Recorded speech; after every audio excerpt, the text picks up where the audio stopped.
So the three of them, Simon, Luton drew, Burnley lost, Sheffield United won. Yeah. Are any of the three promoted sides looking that they're any closer to bridging the Premier League gap? In terms of staying up? Yeah. No, not particularly. No. I think Sheffield United, all three are up to go down. Well, that's my view currently. I think Burnley are going to have to pivot. It's all well and good Vincent Kompany keep trotting out lovely, patient observations about how they're evolving into the games. Palace haven't been in good form. Palace didn't deserve to get anything out of that game, quite frankly, and Burnley should have won the game, but they didn't. It doesn't matter what you should do; it matters what you do.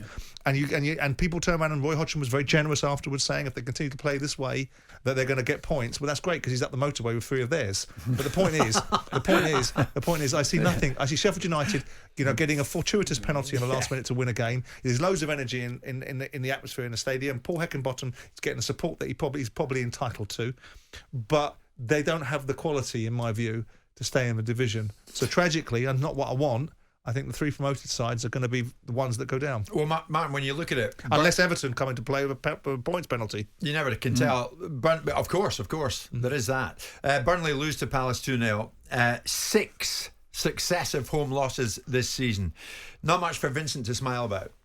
You want to call out the facts, which is a mistake cost us, but at the same time, you don't want players to lose their confidence. So.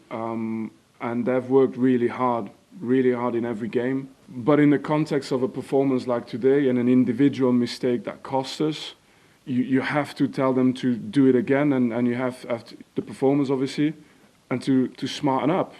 And we'll show them, we'll help them, and we won't let them drop any standards ever.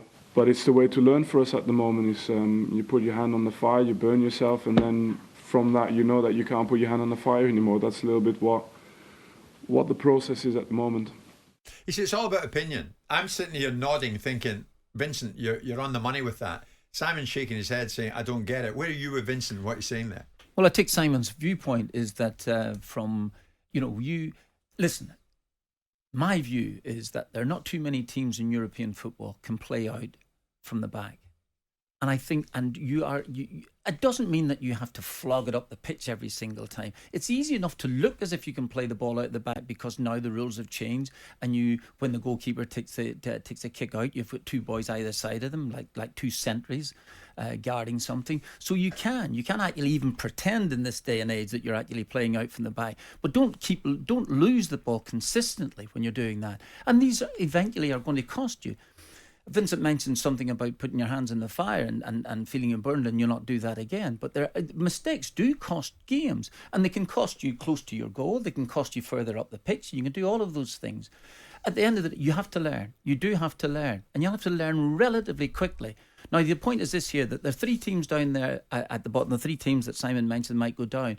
While you have another side beside you there, like Bournemouth, you still feel as if you've got a chance. You'll do it. You'll feel as if you've got a chance. What you don't want then is the other teams like Fulham, Crystal Palace and teams like that there that you think might drop in. And I have a lot of time for the manager of Crystal Palace, loads of time for him. He's done brilliantly.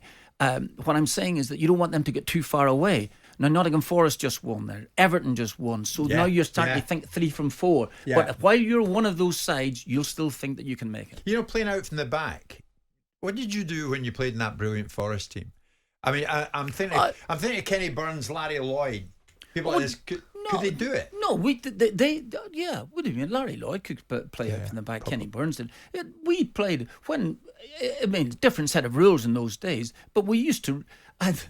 My roaring to Viv Anderson, who was one of the best fullbacks in the world at the time, was Viv. When Peter Shilton gets the ball, roll it out. Tell him to roll it out to you to get it out to me. So I wanted to have the ball rather than going down the left-hand side all the time with John Robertson, where Brian Clough once said to me, he said, so it should be, son, because he's a genius. Now, anyway, that's beside the point. I didn't want to get into that there. Yeah. Of course, there were loads of time when you played the ball in our day. It's not, listen, it wasn't some highfalutin long ball that everybody seems to believe that happened in the 70s. Bobby Moore did. That Forest team could properly play. Absolutely. Properly play. But Martin, Vincent's got Burnley, and I saw them last season. I've seen them this season. They try to play a bit like a la Pep under Pep at City. It is quick, fast passing to get them out. That's commendable. Now, at some time, is he going to have to forfeit those principles. I think, right, in an effort to stay in the Premier League, one or two things are going to change here and change the way they play. Right. Everybody hates this word pragmatic. People do, because it immediately thinks to change a philosophy. You can still have a philosophy, but you can actually eradicate some of the mistakes that you're made because they're self-imposed. This is the whole problem with it. You are Self-inflicted, yeah. Self-inflicted, absolutely. Yeah. So from that viewpoint, you can actually do it, and you can still have your philosophy of playing, and it would be great to see that happen, and it'd be great to see them stay up if that was the case. See, I think of the three, Burnley with Vincent, because of Kompany, I think they're the ones that have got the best chance of making it. I mean, as Simon. I'm looking at the table, I'm thinking about my observations that 3 will go down, and I'm looking at Bournemouth. Yeah. And I'm thinking to myself, they're all over the place. This manager is not making the impact that Bill Foley thought. So he's likely to find his walking paper sooner rather than later. And it may be that Bournemouth gives one of them a pass.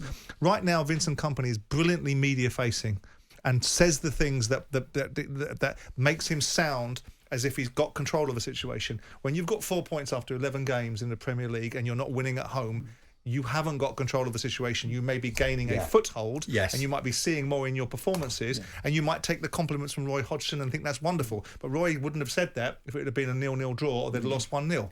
You know, you can always be generous when you've walked away and you've gone, blimey, this is a smash and grab. Yeah, magnanimous after you've taken the points. Exactly. Yeah. It's a heck of a fight. It really is, and it is relentless because Kompany and Burnley go to Arsenal next. I'm looking at Luton.